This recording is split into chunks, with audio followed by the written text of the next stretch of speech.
The Nigerian Labour Congress says it will embark on a nationwide mass rally next week, Tuesday, to protest the 50% telecom tariff increase recently approved by the Nigerian Communications Commission. According to a communique signed by the NLC President, Joe Ajero, on Wednesday, the decision was taken at an emergency meeting convened by the union's National Administrative Council.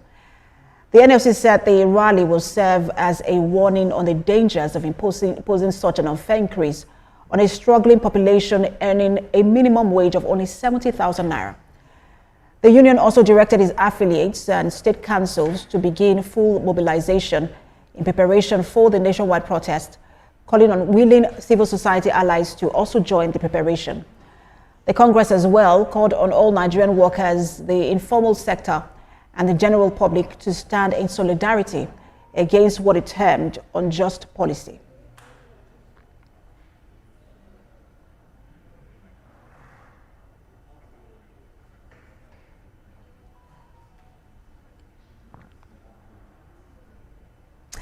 Now, for more on this development, NLC's Head of Information and Public Affairs, Benson Opa, joins me from our Abuja studio. Good to have you join us.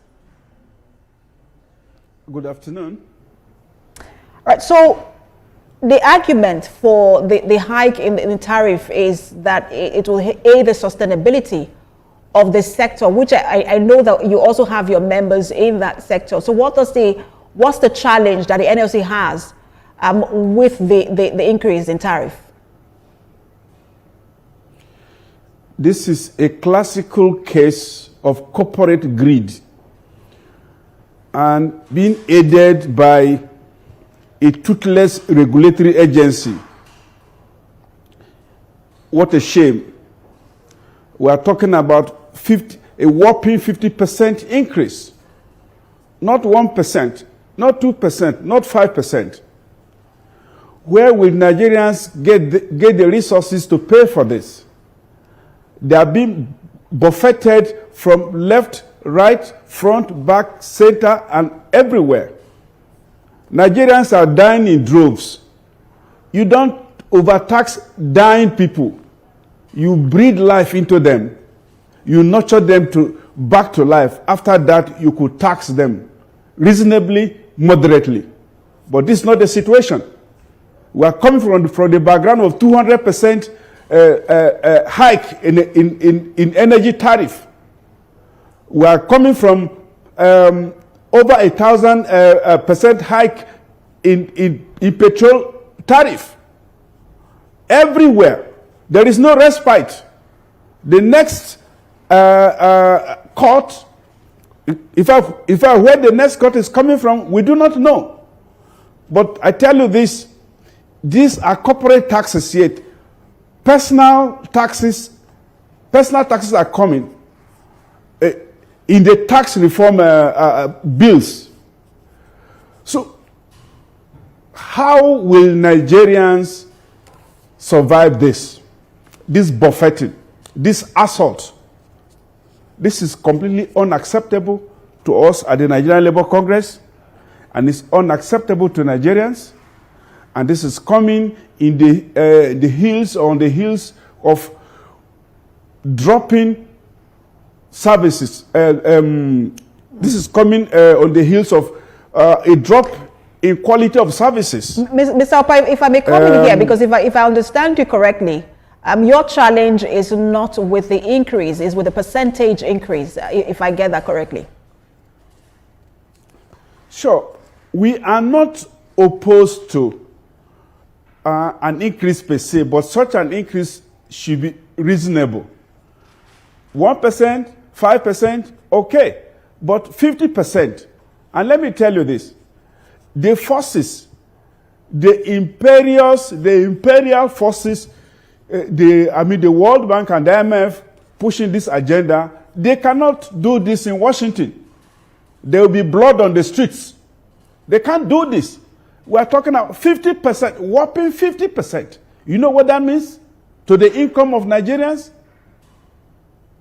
You know what that means to businesses, struggling businesses? Because again, just sorry, apologies for jumping in, because the question with this particular tariff increase has been finding the balance, because the sector has to survive, and they say they are running at a loss as much as 980 billion naira loss last year. And they're having to shut down their base stations. They've been pushing for an increase for the last 11 years, haven't gotten any, and this is the only way they survive. On one hand is the survival of the telecom sector. Another one is the survival of Nigerians. Where do you find the balance? I tell you this, between the survival of the telecom industry and the survival of Nigerians, I will not hesitate to opt for the survival of Nigerians. But I tell you again that these are stories. If anything, the cost of doing business in the telecom industry has dropped. We have migrated from the era of running generators or diesel-based generators to solar-powered energy sources. We have moved on. In fact, a lot of things, fiber, all of that. So, we have these fixed assets whose costs should not be built into the daily running of this business. They are insulting our intelligence. They are insulting our everything. They are taking us for granted. And we have regulatory agencies that protect these businesses instead of protecting the people. And at this point, let me say this.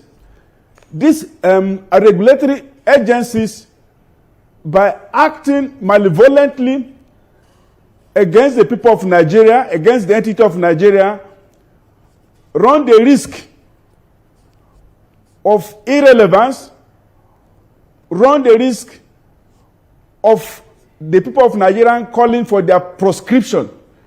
Okay? So, accept these regulatory agencies, NEC, NCC, and any other.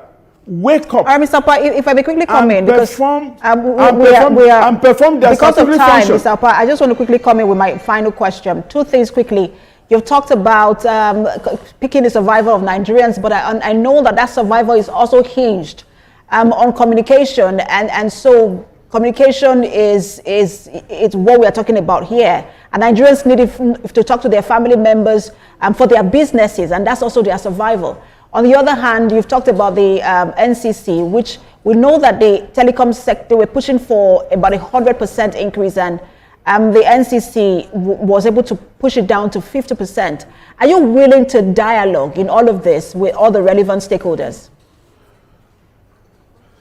Let me tell you this. Your question has taken all of the time, though.